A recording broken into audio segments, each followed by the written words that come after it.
طرح سے میں نے بچے ہمارے سامنے بیٹھے ہیں، ان کے جوش، ان کے عزائم، اور جس طرح سے وہ اپنی زندگی میں اپنے مختلف رجحانات رکھتے ہوں گے اور عازم بننے کا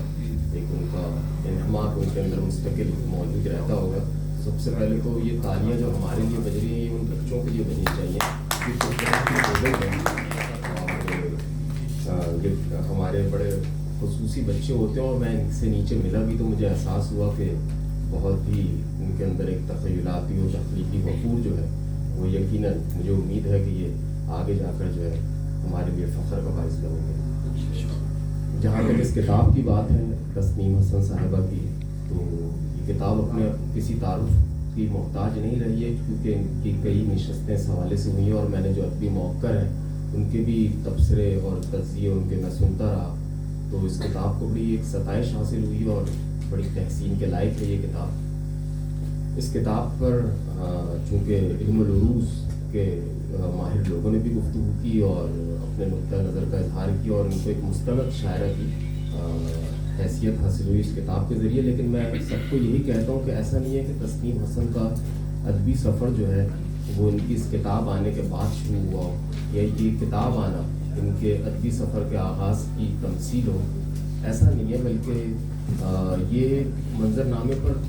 کئی دہائیوں سے موجود ہیں، اور ان کے اشعار، ان کے خیالات، ان کی تخلیقات ہم کو مختلف صورتوں میں سوشل میڈیا اور دیگر جو ہمارے پاس مشاعروں میں ہم نے دیکھا کہ یہ اپنا شعری وفور پیش کرتی ہیں. تو ایک مستند شاعرہ ہیں، اور ویسے تو ہم دیکھیں تو بہت سے ایسے شاعر گزرے ہیں جن کے شعری مجموعے عمر کے اس حصے میں پبلش ہوتے ہیں جبکہ ان کا ایک بہت بڑا نام بن چکا ہوتا ہے یا ان کو ایک وقار حاصل ہو جاتا ہے. تو ان کا جو منظر نامے پر موجود ہونا ہے وہ سفر کوئی کراچی سے شروع ہوتا ہے، اور جب انہوں نے اپنے شعور کی آنکھ کھلی تھی اور اپنے ابو کی پرورش میں یہ نمو پا رہی تھی، تو اس وقت سے ان کو جو ہے شعر لکھنے کا شوق تھا، اور انہوں نے اس حوالے سے کافی ایوارڈز وغیرہ بھی جیتے. چونکہ جب میں اس کتاب پر اپنا تبصرہ بھی لکھ رہا تھا تو مجھے محسوس ہوا کہ انہوں نے ایک یہ مطلب روایت پسندی بھی موجود ہے کتاب میں، لیکن اس کے ساتھ ساتھ انہوں نے جن مضامین کا انتخاب کیا اپنی کتاب میں وہ بڑے غیر معمولی ہیں.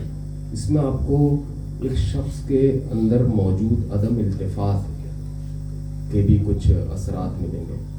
عدم وجودیت کے بھی ملیں گے، یاسیت کے بھی ملیں گے.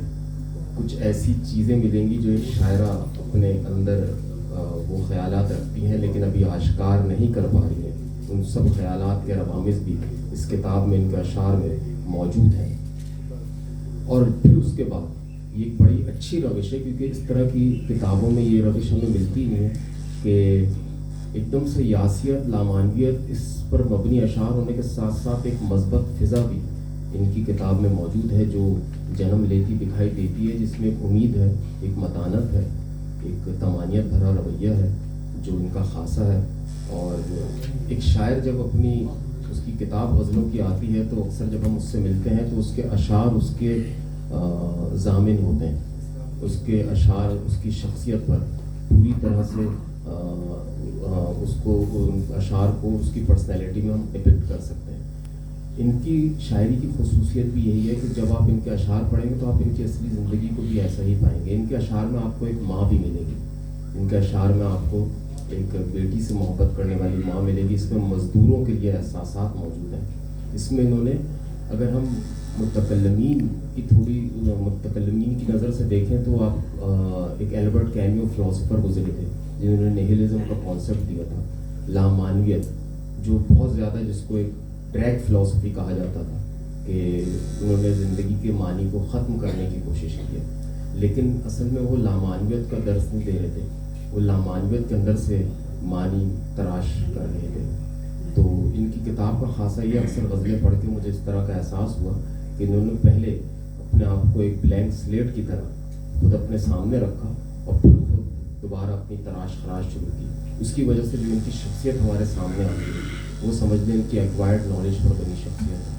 ان کی شخصیت میں مشاہدہ ہے، ان کی شخصیت میں اس طرح کے ان کی جو تخلیقات میں ان کے جو غزل کے مضامین ملتے ہیں اس میں ہم دیکھتے ہیں کہ ایک زندگی کے مفاہیم موجود ہیں. ان کی زندگی میں آپ کو ان کی غزلوں میں آپ کو رومانوی عنصر بھی ملے گا, اور ان کی زندگی میں آپ کو بہت سے ایسے مسائل کی طرف نشاندہی بھی ملے گی جو آپ کے اندر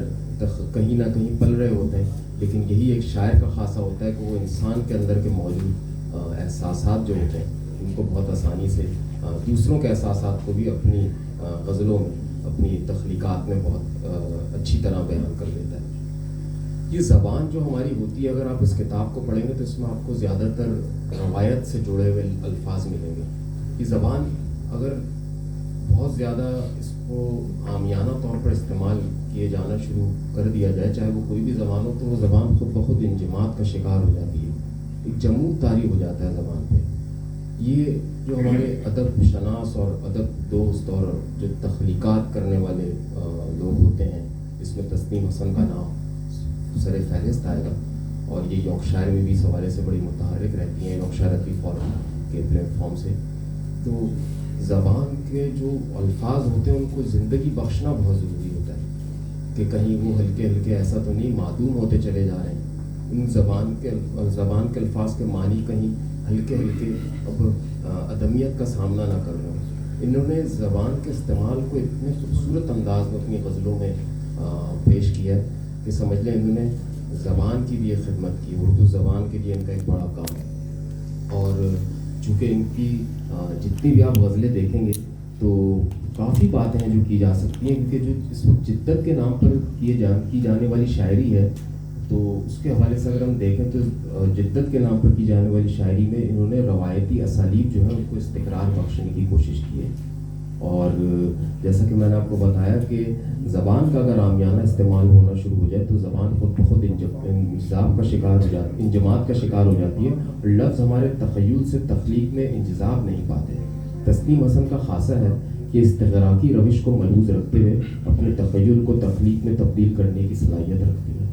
جو ان کی ایک بڑی زبردست ایک کوالٹی کہہ سکتے ہیں. چونکہ یہاں پہ بچے بھی موجود ہیں تو میں چاہوں گا کہ آسان انداز میں کچھ سمجھانے کی کوشش کروں. انہوں نے الفاظ کو زندگی بھی بخشی, اور ان کی زبان جو ہے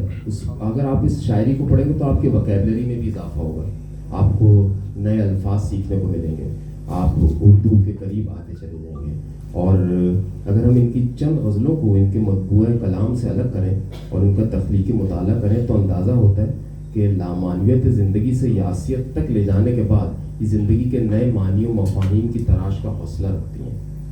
تخیل و تحقیق و تخیل کی آمدرفت جس ذہن میں استقلال کی پابند ہو, ایسا ذہن اصطلاحات کے بیانی ہے کہ ان اسالیب سے آشنا ہوتا ہے جن کی بنا پر مفاہیم و مطالب کی استعمالی تشکیل امکانات سے بھرپور ہوتی ہے.